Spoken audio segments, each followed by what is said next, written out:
Bonjour tout le monde, bienvenue pour une nouvelle semaine de culture et de bonne humeur avec le pourquoi du comment, l'émission qui vous parle aussi de ces expressions qu'on a un peu perdues de vue, mais qui en disent long sur les racines chrétiennes de notre langage. Bon exemple aujourd'hui avec la locution « tout le saint frusquin ».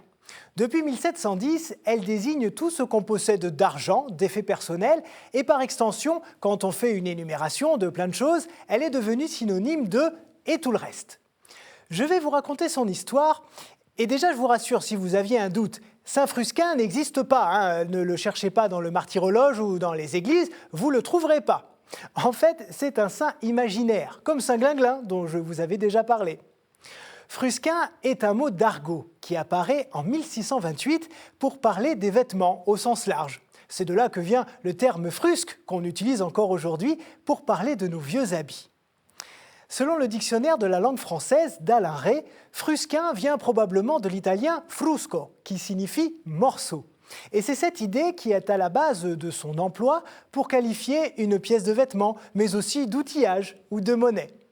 Voilà, maintenant qu'on a bien compris ça, partons à la rencontre d'un autre saint qui est bien réel, lui, je vous rassure, et qui s'appelle Crépin. Ça va vous aider à comprendre tout le mix culturel et linguistique qui s'est produit. Crépin est un cordonnier chrétien romain qui vient s'installer à Soissons au milieu du IIIe siècle avec son frère Crépinien. Il fabrique gratuitement des chaussures pour les plus pauvres et les riches se pressent dans leur atelier pour la qualité de leurs souliers. Et tous s'attardent avec beaucoup de curiosité et de plaisir pour les entendre parler du Christ. Mais en l'an 285, ils sont dénoncés et amenés à l'empereur Maximilien de passage en Gaule qui leur demande d'abjurer leur foi. Les deux frères refusent et Maximilien les fait torturer de façon assez horrible, je vous passe les détails. On finit par leur couper la tête et ils deviennent des martyrs très populaires en Gaule pour qui on bâtit de nombreuses églises et que l'on prie régulièrement. Pourquoi je vous raconte ça ? Eh bien parce que Crépin devient le saint patron des cordonniers. Et à la fin du XVIIe siècle, l'expression « le saint Crépin » est utilisée dans le langage courant pour désigner tous les outils du cordonnier. Le marteau, la pince à monter, la brosse, le vernis, les embauchoirs, etc. Et vous commencez peut-être à comprendre. Crépin, Frusquin. Frusquin, Crépin. Ben oui, les sonorités sont très semblables.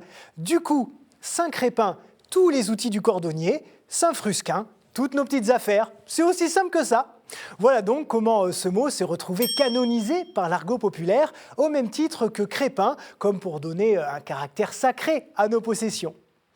Et puisqu'on parle de saints imaginaires, sachez qu'il y en a beaucoup d'autres. Effectivement, depuis le Moyen-Âge, certains ont été créés juste pour s'amuser ou pour se moquer, mais d'autres de façon très sérieuse et très pieuse par les chrétiens eux-mêmes pour les accompagner dans leurs préoccupations quotidiennes. Par exemple, dans les milieux ouvriers, on disait que le samedi était jour de la sainte touche, c'est-à-dire de la paye. Et la veille de la sainte touche, c'est la sainte espérance, parce que c'est l'espoir de jours meilleurs, évidemment.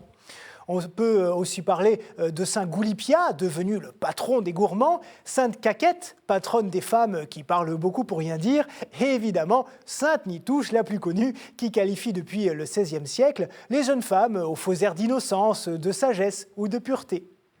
Citons aussi saint Langouré, sainte Guenille, saint Braillard, saint Grelotin ou saint Foulcan, pour ne citer que, des saints malicieux aux noms évocateurs qui prouvent une fois de plus l'attachement des chrétiens à ses intercesseurs.